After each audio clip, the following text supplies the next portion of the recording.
Kalau begitu saya mau nanya nih, kan selama membuat industri ini pasti ada perizinan yang bakal Bapak buat kan? Nah, kira-kira gimana sih caranya? Ya benar, tapi tergantung jenis industri yang kita jalankan. Tinjauan lapangan mungkin dilakukan untuk memastikan bahwa usaha kita tuh sesuai dengan peraturan yang ada. Jika semuanya sudah sesuai, barulah izin industrinya baru kita urus.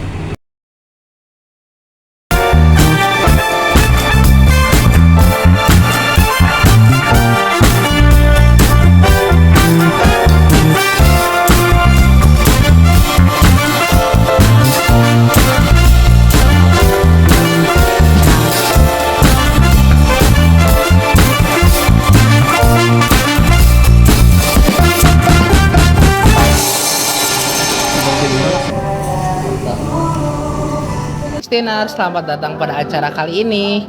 Di sini saya Dimas sebagai wawancara bakal menjelaskan serta mewawancarai satu tokoh dalam bidang industri yang sudah sangat terkenal, yaitu dengan Bapak Kasih Tama. Nah, Bapak Resi Tama ini adalah salah satu tokoh yang sangat menginspirasi dalam bidang industri, yaitu industri otomotif.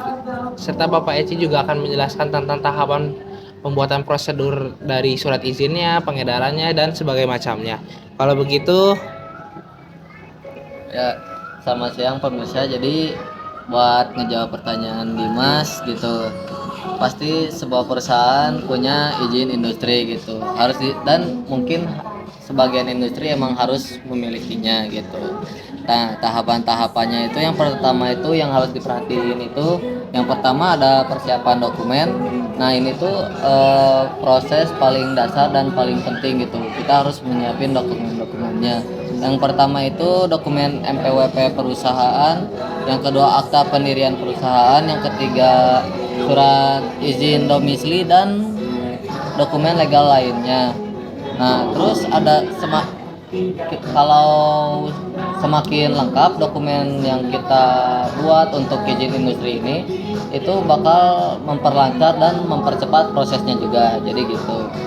wah, jadi dokumen itu sangat penting ya Pak. Selain dokumen, apa saja sih yang perlu dipersiapkan, bisa disebutkan? Jadi selain itu juga ada beberapa dokumen tambahan yang mungkin diperlukan tergantung pada jenis si perusahaannya. Yang misalnya untuk industri yang memiliki dampak untuk lingkungan itu harus memiliki surat dokumen AMDAL, yaitu analisis mengenai dampak lingkungan, atau UKL, UPL, upaya pengelolaan lingkungan dan upaya pemantauan lingkungan. Nah, itu tuh buat perusahaan atau industri yang berpotensi untuk merusak lingkungan, jadi harus memiliki surat izin itu dulu gitu. Wah, jadi selain dokumen juga sudah ada banyak dokumen lainnya ya. Selain itu, apakah ada yang harus disertakan selain dokumen serta surat-surat rekomendasi tadi? Jadi kalau setelah dokumen semua siap, berarti tinggal kita ngurusin si dokumen izin industrinya gitu. Nah, yang langkah pertamanya itu yang ada mendaftar melalui sistem OSS, atau OSS itu online single submission. Jadi online single submission ini platform yang disediakan pemerintah untuk mempermudah pengajuan izin usaha secara online. Bisa juga kita ngajuinnya bisa secara offline gitu. Nah, kita kalau misalnya dari online ini kan mempermudah kita untuk mengaksesnya itu di mana saja dan kapanpun. Oh, jadi sekarang semuanya memang bisa online ya Pak, kebetulan. Ya, betul sekali. OSS ini memang sangat membantu, terutama bagi pengusaha yang mungkin tidak punya banyak waktu untuk mengurus dokumen secara manual. Menarik sekali Pak. Selain memilih surat izin industri, apa yang kita harus lakukan selanjutnya? Jadi setelah memilih izin industri yang sesuai, ada proses verifikasi. Nah, pihak terkait seperti pemerintah daerah atau instansi yang bertanggung jawab akan memeriksa dokumen yang udah kita kirimin untuk diverifikasi secara lengkap dan sesuai. Nah, kalau proses ini berjalan dengan lancar, pasti akan cepat gitu. Namun jika ada kekurangan dokumen, nah pasti kita itu bakal diberi kesempatan lagi untuk para di untuk diberi kesempatan lagi untuk membawa dokumen yang kurang tersebut gitu. Bagaimana kalau tinjauan lapangannya Pak? Apakah semua industri itu perlu lewat tahapan itu atau ada yang tidak atau bagaimana? Jadi untuk tinjauan lapangan industri itu tidak selalu gitu ya Mas. Jadi tinjauan lapangan biasanya diperlukan untuk industri-industri yang berdampak besar gitu, baik dari segi lingkungan, kesehatan atau dari dan keamanannya gitu. Misalnya jika industri kita gitu bergerak di bidang manufaktur atau memiliki pabrik besar. Nah, itu tuh pasti tinjauan lapangan akan dilakukan untuk memastikan bahwa lokasi usaha sesuai dengan peraturan yang berlaku. Pemerintah juga pasti ingin memastikan bahwa kita mematuhi aturan zonasi, keselamatan kerja dan pelindungan lingkungan. Oke, saya mengerti kurang lebih. Nah, lalu setelah memverifikasi itu selesai, apakah langsung izin terbit atau ada tahapan selanjutnya? Nah, jika semua persyaratan tersebut sudah terpenuhi, izin bisa langsung diterbitkan melalui sistem OSS yang tadi online itu. Nah, setelah itu kita bisa mengunduh izin tersebut dan mulai menjalankan operasional industri secara legal.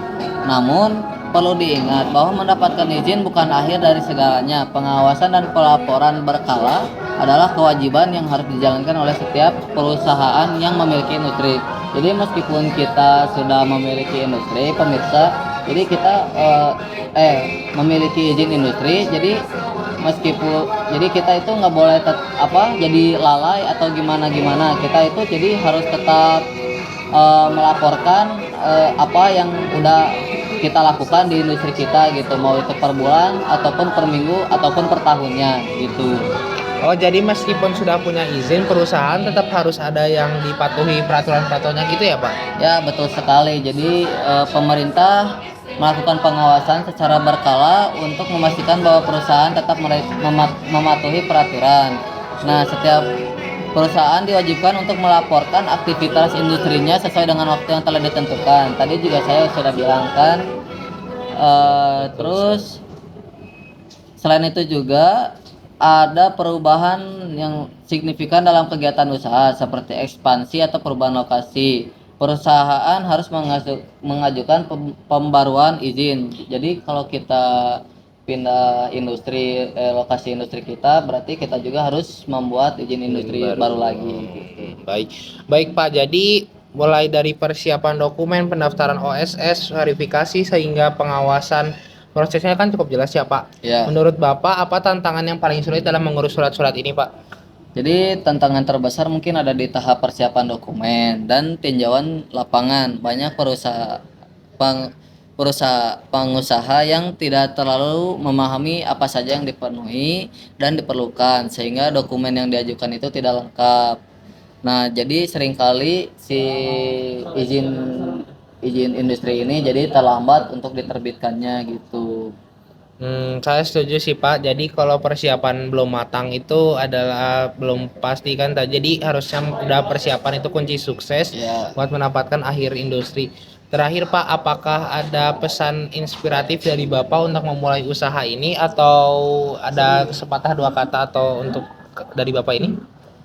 Pesan saya adalah jangan ragu untuk memulai gitu. Proses mengurus izin itu memang membutuhkan waktu dan usaha, apalagi kan dokumen yang banyak dan waktu yang cukup lama mungkin jadi tantangan sendiri gitu. Tapi dengan disiplin dan ketelitian gitu semuanya pasti bisa dilalui. Terus pastikan untuk selalu mematuhi peraturan meskipun sudah memiliki izin industri. Karena bukan hanya soal legalitas saja, tapi tanggung jawab kita kepada masyarakat dan lingkungan juga diperlukan. Jadi jangan takut untuk bertanya atau meminta bantuan, karena sukses dalam bisnis juga berarti tahu kapan kita perlu bekerja sama dengan orang lain. Baik, terima kasih banyak Bapak Resitama atas waktunya. Dimas, untuk segala informasi yang bermanfaat yang kalian berikan. Semoga wawancara ini bisa membantu untuk kalian yang ingin menjalankan usaha di bidang industri. Dan sampai jumpa dan terima kasih. Bye bye 16.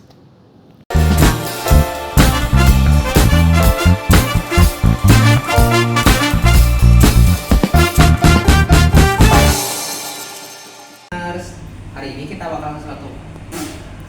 Kalah.